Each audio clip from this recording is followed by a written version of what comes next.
It happened at a family dinner the night after everything changed. My mother was laughing while telling my aunt how proud she was of my success. My father kept repeating the number out loud like it was a trophy. 20 million? They said it again and again, louder each time, as if the money somehow belonged to all of us. I sat quietly at the end of the table. Then my father leaned forward and asked the question that froze the room. So when are you transferring our share? No one corrected him. No one looked surprised. I realized in that moment something painful. They had already decided my success was theirs. The strange advice from my lawyer came 2 days before that dinner. I had just finalized the sale of my company. For 6 years I had built that business slowly and carefully. Long nights, endless negotiations, and more risk than anyone in my family ever knew about. When the deal finally closed, the number on the contract still felt unreal. $20 million. Even saying it out loud made me uncomfortable. I was sitting in my lawyer's office when the wire confirmation came through. The room was quiet except for the soft hum of the air conditioner and the ticking of a clock on the wall. My lawyer leaned back in his chair and studied the paperwork. He had represented me for years, calm, patient, and always thinking 3 steps ahead. I expected him to congratulate me.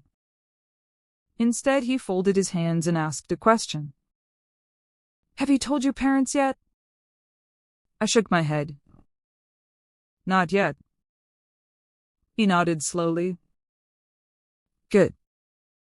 That answer surprised me. Most people assumed parents should always be the first to know about something like this. But my lawyer did not look pleased or celebratory. He looked cautious. After a moment, he said something I didn't expect. When you do tell them, he said, call them the next morning and say the money is gone. I stared at him. Gone? I thought he was joking. But his expression stayed completely serious. Tell them you lost everything, he continued. Say the deal collapsed or the funds disappeared. Anything believable. I frowned. Why would I do that? He didn't answer right away. Instead, he stood up, walked over to the window, and looked down at the street for a few seconds. Then he turned back toward me. Because money doesn't only change your life, he said quietly. It reveals the truth about the people around you. I felt a small knot of confusion in my chest. My parents aren't like that, I said. He didn't argue. He simply raised one eyebrow slightly. How often have they asked about your business over the past 6 years? The question caught me off guard. I thought about it. Not often. My father occasionally asked vague questions at holidays, but mostly the conversations were short. My mother usually changed the subject quickly. They had never really shown much interest in the details. But I still felt defensive. They're proud of me, I said. I'm sure they are. His voice remained calm. But he continued. Still call them, share the good news tonight, celebrate with them. Then he paused. And tomorrow morning, tell them the money is gone. I crossed my arms. That seems unnecessary. Maybe, he said. But information is powerful. Once people know you have money, they start planning around it. He tapped the desk lightly. Your parents may be wonderful people. If they are, nothing will change when you tell them the money disappeared. He held my gaze. But if they aren't, you will learn something important very quickly. I left his office still confused. Part of me thought the advice was ridiculous. Another part of me couldn't stop thinking about it.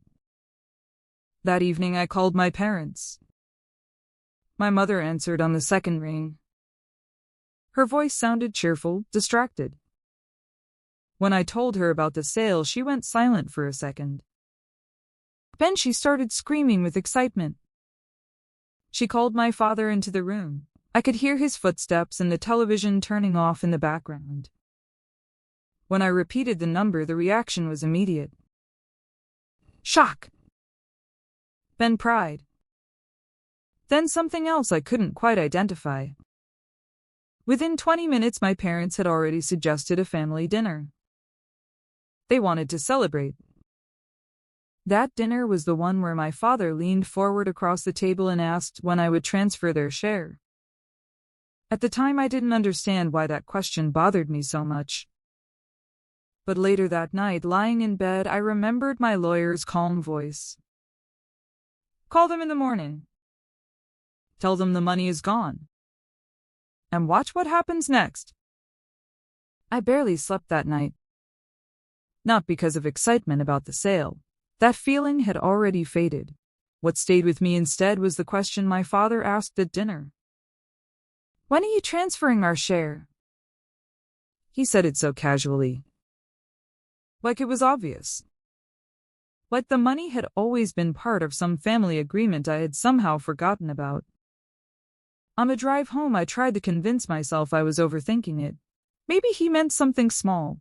Maybe he was joking. But the way everyone at the table stayed quiet kept replaying in my head. No one corrected him. No one seemed confused. They just waited for my answer. The next morning, I remembered my lawyer's advice. Call them. Tell them the money is gone.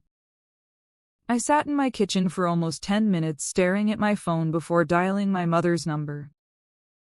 She answered quickly. Her voice sounded excited.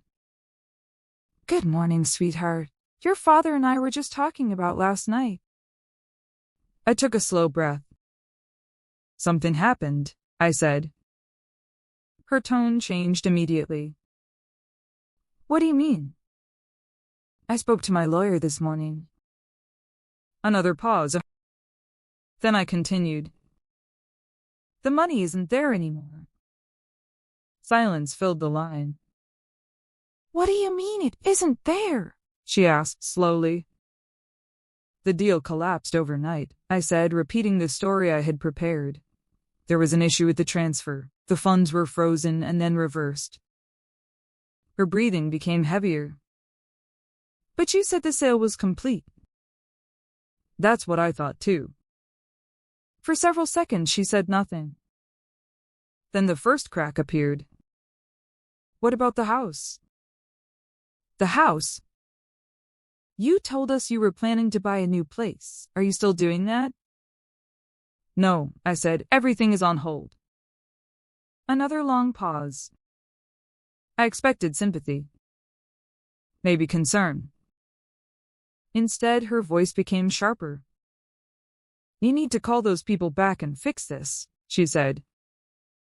Trying.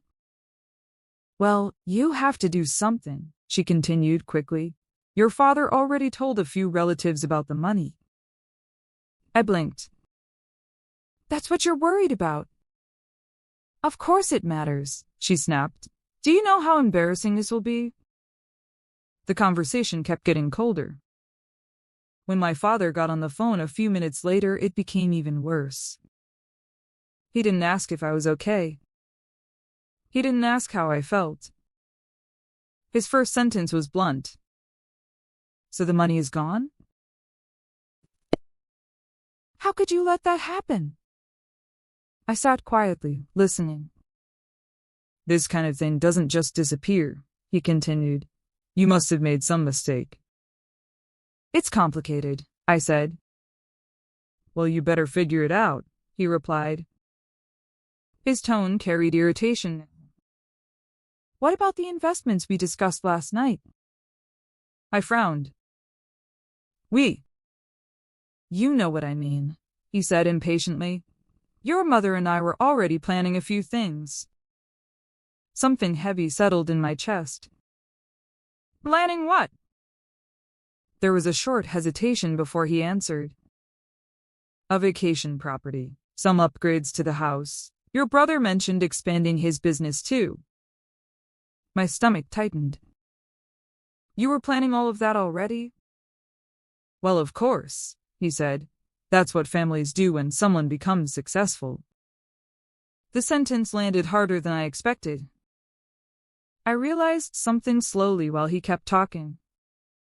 The excitement from the night before had never been about me. It had been about access. Opportunity. Expectation. And now that the money was gone, the tone had shifted from celebration to frustration. My father sighed loudly. Well, he said finally, call us when you fix this. Then he hung up. I sat there in the quiet kitchen staring at the phone. My lawyer's words returned to my mind. Money reveals the truth about the people around you. For the first time in years, I began replaying memories differently. The way my parents dismissed my business during the early years. The way my brother constantly joked about me working too hard. The way no one seemed interested until the number 20 million appeared. Maybe this wasn't about one phone call. Maybe it had always been there. I just hadn't wanted to see it. Over the next few days, something strange began happening. The calls from my parents slowed down. The excitement that had filled our conversations after the dinner disappeared almost overnight. When we did speak, the tone was different. Shorter. Colder. More distant. At first, I tried to ignore it. People react badly to stress, I told myself. Maybe they were just disappointed. Maybe the situation felt embarrassing for them. But then small details started appearing that were harder to dismiss. 3 days after my phone call, my brother texted me. We had never been particularly close, but he usually kept conversations light. This time, his message was blunt. So the deal collapsed? His response came almost immediately. That's rough. No follow-up question.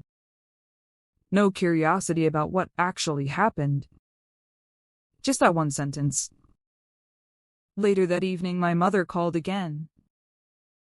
Her voice sounded different from before, careful, almost cautious. She asked about my job. She asked if I was going to be okay. But something about the way she spoke felt distant. Like someone talking to a stranger whose situation had suddenly become inconvenient. Then she said something that caught my attention. Well, at least we didn't tell too many people about the money. I didn't answer right away. That sentence revealed more than she probably realized. The concern wasn't about me. It was about reputation. About the story they had already started telling. And the embarrassment of having to correct it. That was when another memory surfaced. It was from years earlier when I first started the business. Back then my parents had been polite but uninterested. They never asked about the details. They never wanted updates. Whenever I talked about my work, the conversations usually shifted quickly toward my brother. His promotions. His investments. His plans. I used to assume they just didn't understand what I was building. Now I began to see something else. They only paid attention when success became visible. When the number 20 million appeared, suddenly I mattered. But when that number disappeared, so did the enthusiasm. The clearest moment came about a week later. My parents invited me over for dinner again. The atmosphere was quiet when I arrived. Not hostile. Just restrained. We sat around the table eating almost in silence. Eventually my father spoke. You should probably start looking for another opportunity, he said. I still have my business, I replied calmly. He shrugged. Well, without that payout, it won't grow very far. The words felt oddly dismissive. As if the company I had spent years building was suddenly small again. My mother added softly. Sometimes things just don't work out the way we hope. I looked at both of them. For a long moment I said nothing. Then I realized something very simple. When they believed I had $20 million, I was suddenly impressive. When they believed I had lost it, I became ordinary again. Maybe even disappointing. And strangely, that realization did not hurt the way I expected. Instead, it created a kind of clarity. For the first time, I understood exactly why my lawyer had given me that strange piece of advice. He hadn't been testing my parents. He had been showing me the truth. Not with accusations. Not with confrontation. Just with observation. By the end of that dinner, something inside me had quietly changed. I stopped trying to prove my worth to people who measured it in numbers. And the next morning, I called my lawyer again. Okay, I told him. I understand now. When I called my lawyer the next morning, he answered almost immediately. His voice sounded calm, like he had been expecting the call. Well, he said, how did it go? I sat at my kitchen table for a moment before answering. They believed the money was gone. And I looked out the window for a few seconds. And everything changed. He didn't interrupt.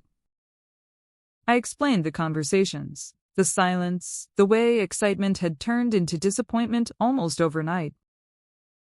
When I finished, he gave a quiet sigh. That's usually how these things unfold. I frowned slightly. You've done this before? A few times, he admitted. Money reveals expectations very quickly.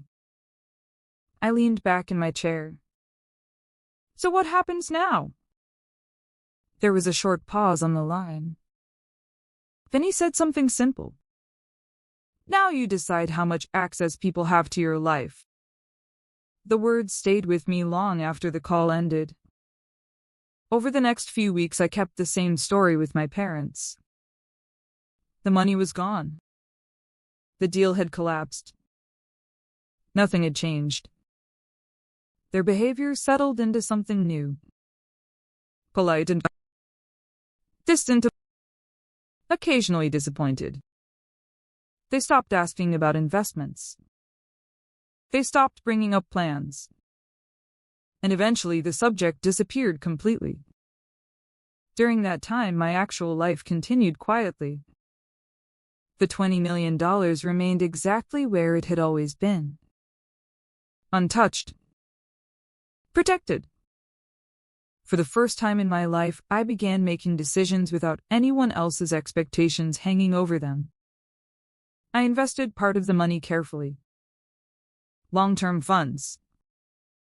Nothing flashy.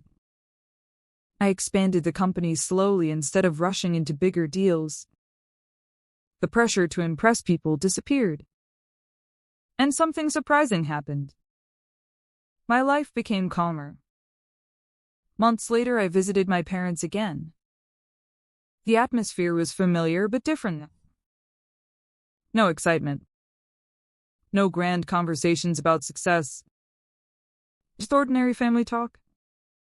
At one point, my father looked at me and said something almost apologetic. Well, at least you tried. I nodded politely. He believed the story completely. Everyone did. And strangely, I felt grateful for that. Because it allowed me to see people clearly. Without the noise money creates. A year passed. Then another. My business continued growing at a steady pace. The investments matured. The original $20 million turned into something even more stable. But none of that mattered the way I once thought it would.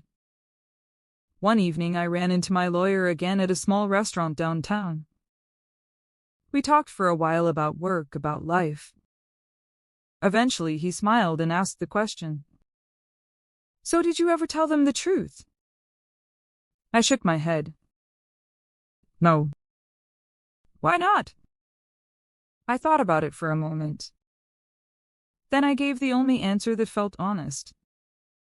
Because now I know exactly who loves me and who loved the idea of my money. He nodded slowly.